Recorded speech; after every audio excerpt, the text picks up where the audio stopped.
All right, good morning, good evening, good afternoon, whatever time you find yourself watching this video. We are back for day 3 of our Bible in a Year reading plan. My name is Ebony. I am the author behind the blog Jesus in the Center, where I teach new and not so new Christians about the spiritual disciplines of reading and studying the Bible, praying, and fasting. If you are interested in learning more about that, you can go to my website at JesusIntheCenter.com. But we are going to go ahead and jump into day 3 of our reading plan. Today we will be reading Genesis chapters 11 through 15. So we are going to pick off where we left off yesterday at the end of the flood, and we are going to kind of zoom in chapter 11 into what happened during the division of nations. When we read yesterday, we talked about one of the sons whose name was Peleg and how he was born during this time. So chapter 11 kind of gives us a closer look at what happened during this time. So, all right, let's jump into chapter 11. At one time, all the people of the world spoke the same language and used the same words. As the people migrated to the east, they found a plain in the land of Babylon and settled there. They began saying to each other, "Let's make bricks and harden them with fire." In this region, bricks were used instead of stone, and tar was used for mortar. Then they said, "Come, let's build a great city for ourselves with a tower that reaches into the sky. This will make us famous and keep us from being scattered all over the world." But the Lord came down to look at the city and the tower the people were building. "Look," he said, "the people are united and they all speak the same language. After this, nothing they set out to do will be impossible for them. Come, let's go down and confuse the people with different languages. Then they won't be able to understand each other." In that way, the Lord scattered them all over the world, and they stopped building the city. That is why the city was called Babel, because that is where the Lord confused the people with different languages. In this way, he scattered them all over the world. This is the account of Shem's family. 2 years after the great flood, when Shem was 100 years old, he became the father of Arphaxad. After the birth of Arphaxad, Shem lived another 500 years and had other sons and daughters. When Arphaxad was 35 years old, he became the father of Shelah. After the birth of Shelah, Arphaxad lived another 400 years and had other sons and daughters. When Shelah was 30 years old, he became the father of Eber. After the birth of Eber, Shelah lived another 403 years and had other sons and daughters. When Eber was 34 years old, he became the father of Peleg. After the birth of Peleg, Eber lived another 430 years and had other sons and daughters. When Peleg was 30 years old, he became the father of Reu. After the birth of Reu, Peleg lived another 209 years and had other sons and daughters. And like I said, Peleg was the one that the Tower of Babel incident happened. He was alive during this time of his life. This is when this happened. When Reu was 32 years old, he became the father of Serug. After the birth of Serug, Reu lived another 207 years and had other sons and daughters. When Serug was 30 years old, he became the father of Nahor. After the birth of Nahor, Serug lived another 200 years and had other sons and daughters. When Nahor was 29 years old, he became the father of Terah. After the birth of Terah, Nahor lived another 119 years and had other sons and daughters. After Terah was 70 years old, he became the father of Abram, Nahor, and Haran. This is the account of Terah's family. Terah was the father of Abram, Nahor, and Haran was the father of Lot. But Haran died in Ur of the Chaldeans, the land of his birth, while his father Terah was still living. Meanwhile, Abram and Nahor both married. The name of Abram's wife was Sarai, and the name of Nahor's wife was Milcah. Milcah and her sister Iscah were daughter of Nahor's brother Haran. But Sarai was unable to become pregnant and had no children. One day Terah took his son Abram, his daughter-in-law Sarai, his son Abram's wife, and his grandson Lot, his son Haran's child, and moved away from Ur of the Chaldeans. He was headed for the land of Canaan, but they stopped at Haran and settled there. Terah lived for 205 years and died while still in Haran. All right, so now we are getting into the story of Abram, which we know eventually will become Abraham. And it gets a little spicy. It gets a little spicy in these stories as we read what happens with Abram and his family and the people of Israel. So Genesis 12, the Lord has said to Abram, leave your native country, your relatives and your father's family, and go to the land that I will show you. I will make you into a great nation. I will bless you and make you famous, and you will be a blessing to others. I will bless those who bless you and curse those who treat you with contempt. All the families on earth will be blessed through you. So Abram departed as the Lord had instructed, and Lot went with him. Abram was 75 years old when he left Haran. He took his wife Sarai, his nephew Lot, and all his wealth, his livestock, and all the people he had taken into his household at Haran, and headed for the land of Canaan. When they arrived in Canaan, Abram traveled through the land as far as Shechem.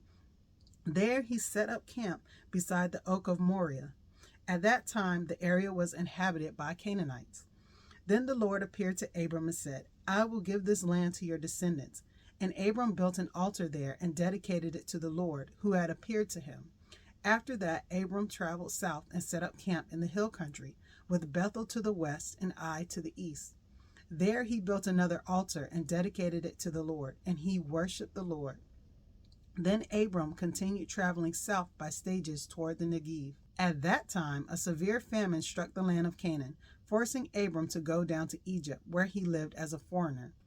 As he was approaching the border of Egypt, Abram said to his wife Sarai, Look, you are a very beautiful woman. When the Egyptians see you, they will say, This is his wife. Let's kill him. Then we can have her. So please tell them you are my sister. Then they will spare my life and treat me well because of their interest in you. And sure enough, when Abram arrived in Egypt, everyone noticed Sarai's beauty. When the palace officials saw her, they sang her praises to Pharaoh, their king, and Sarai was taken into his palace. Then Pharaoh gave Abram many gifts because of her: sheep, goats, cattle, male and female donkeys, male and female servants, and camels. But the Lord sent terrible plagues upon Pharaoh and his household because of Sarai, Abram's wife. So Pharaoh summoned Abram and accused him sharply. What have you done to me? He demanded. Why didn't you tell me she was your wife? Why did you say, she is my sister, and allow me to take her as my wife? Now then, here is your wife. Take her and get out of here. Pharaoh ordered some of his men to escort them, and he sent Abram out of the country along with his wife and all his possessions. Abram has lied to these people, and he almost got them killed. Like, that's crazy that his lie almost got the Egyptians killed because they took his wife thinking that was his sister. I understand why they kicked him out. Genesis 13. So Abram left Egypt and traveled north into the Negev, along with his wife and Lot and all that they owned. Abram was very rich in livestock, silver and gold.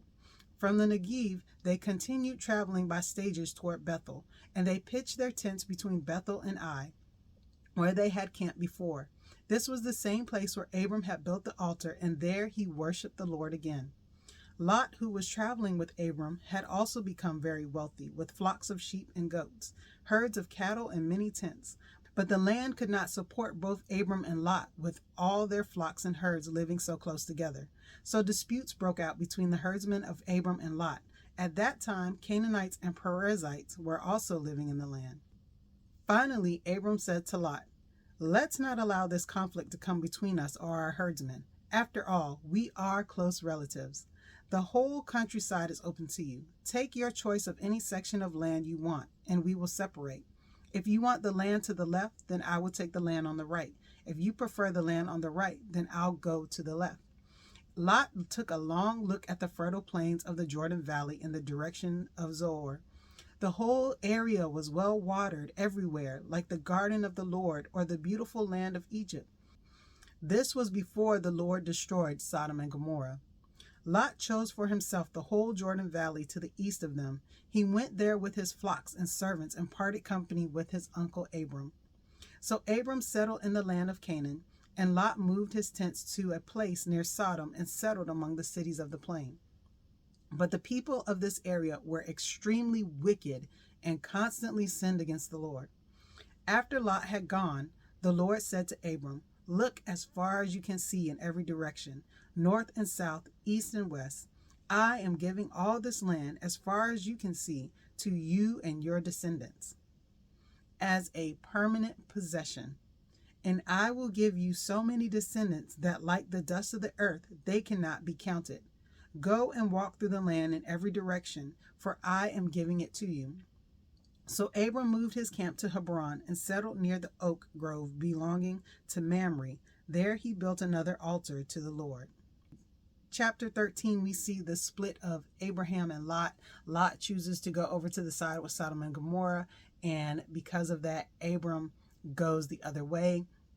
And the Lord says that he is going to give the land of Canaan to Abram and his descendants, which makes sense because remember, Noah prophesied that the Canaanites would be the servants of Shem and Japheth.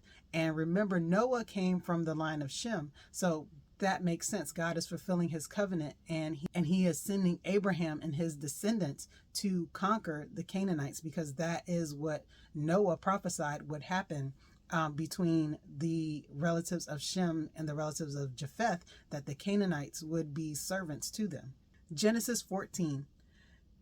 About this time, war broke out in the region. King Armaphel of Babylonia, King Arioch of Elasar, and King Chedorlaomer of Elam, and King Tidal of Goim fought against King Bera of Sodom, King Birsha of Gomer, King Shinab of Admah, King Shimber of Zeboim, and the king of Bela, also called Zor. This second group of kings joined forces in Siddim Valley, that is the Valley of the Dead Sea. For 12 years they had been subject to King Chedorlaomer, but in the 13th year they rebelled against him. 1 year later, Chedorlaomer and his allies arrived and defeated the Raphites at Ashtaroth Karnaim, the Zuzites at Ham, the Emites at Sheva Kirithaim, and the Horites at Mount Seir, as far as El Paran at the edge of the wilderness. Then they turned back and came to En Mishpat, now called Kadesh, and conquered all the territory of the Amalekites and also the Amorites living at Hazeron Tamar. Then the rebel kings of Sodom, Gomorrah, Admah, Zeboim, and Bela, also called Zor, prepared for battle in the Valley of the Dead Sea. They fought against King Chedorlaomer of Elam, King Tidal of Goim, King Armphel of Babylonia, and King Arioch of Elasar, 4 kings against 5. As it happened, the Valley of the Dead Sea was filled with tar pits. And as the army of the kings of Sodom and Gomorrah fled, some fell into the tar pits, while the rest escaped into the mountains. The victorious invaders then plundered Sodom and Gomorrah and headed for home, taking with them all the spoils of war and the food supplies. They also captured Lot, Abram's nephew who lived in Sodom, and carried off everything he owned. But one of Lot's men escaped and reported everything to Abram, the Hebrew, who was living near the oak grove belonging to Mamre, the Amorite. Mamre and his relatives, Eshcol and Aner, were Abram's allies. When Abram heard that his nephew Lot had been captured, he mobilized the 318 trained men who had been born into his household. Then he pursued Chedorlaomer's army until he caught up with them at Dan. There he divided his men and attacked during the night. Chedorlaomer's army fled, but Abram chased them as far as Hobah, north of Damascus. Abram recovered all the goods that had been taken, and he brought back his nephew Lot with his possessions and all the women and their captives. After Abram returned from his victory over Chedorlaomer and all his allies, the king of Sodom went out to meet him in the valley of Sheva, that is the king's valley. And Melchizedek, the king of Salem and a priest of God Most High, brought Abram some bread and wine. Melchizedek blessed Abram with this blessing: "Blessed be Abram by God Most High, creator of heaven and earth, and blessed be God Most High, who has defeated your enemies for you." Then Abram gave Melchizedek 1/10 of all the goods he had recovered. The king of Sodom said to Abram, "Give back my people who were captured, but you may keep for yourself all the goods you have recovered." Abram replied to the king of Sodom, "I solemnly swear to the Lord God Most High, creator of heaven and earth, that I will not take so much as a single thread or sandal thong from what belongs to you. Otherwise, you might say, I am the one who made Abram rich. I will accept only what my young warriors have already eaten, and I request that you give a fair share of the goods to my allies, Aner, Eshcol, and Mamre." So that is the end of Genesis chapter 14. Abraham has to go and save Lot, who got caught up in this battle between these kings. Abram has to go and save his nephew from these other kings, and Abram wins the battle with not even a lot of men. I think it said he took 315 men and divided them up, and they gave chase. That is amazing. And then we have, of course, the introduction of Melchizedek, and Melchizedek coming to bless him and to bless Abram for this success. Genesis 15. Sometime later, the Lord spoke to Abram in a vision and said to him, "Do not be afraid, Abram, for I will protect you, and your reward will be great." But Abram replied, "O sovereign Lord, what good are all your blessings when I don't even have a son? Since you've given me no children, Eliezer of Damascus, a servant in my household, will inherit all of my wealth. You have given me no descendants of my own, so one of my servants will be my heir." Then the Lord said to him, "No, your servant will not be your heir, for you will have a son of your own who will be your heir." Then the Lord took Abram outside and said to him, "Look up into the sky and count the stars if you can. That's how many descendants you will have." And Abram believed the Lord, and the Lord counted him as righteous because of his faith. Then the Lord told him, "I am the Lord who brought you out of Ur of the Chaldeans to give you this land as your possession." But Abram replied, "O sovereign Lord, how can I be sure that I will actually possess it?" The Lord told him, "Bring me a 3-year-old heifer, a 3-year-old female goat, a 3-year-old ram, a turtle dove, and a young pigeon." So Abram presented all these to him and killed them. Then he cut each animal down the middle and laid the halves side by side. He did not, however, cut the birds in half. Some vultures swooped down to eat the carcasses, but Abram chased them away. As the sun was going down, Abram fell into a deep sleep, and a terrifying darkness came down over him. Then the Lord said to Abram, "You can be sure that your descendants will be strangers in a foreign land, where they will be oppressed as slaves for 400 years. But I will punish the nation that enslaves them, and in the end they will come away with great wealth. As for you, you will die in peace and be buried at a ripe old age.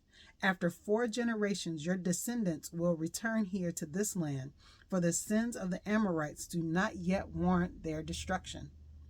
After the sun went down and darkness fell, Abram saw a smoking fire pot and a flaming torch pass between the halves of the carcasses. So the Lord made a covenant with Abram that day and said, "I have given this land to your descendants, all the way from the border of Egypt to the great Euphrates River, the land now occupied by the Kenites, Kenizzites, Kadmonites, Hittites, Perizzites, Raphites, Amorites, Canaanites, Girgashites, and Jebusites."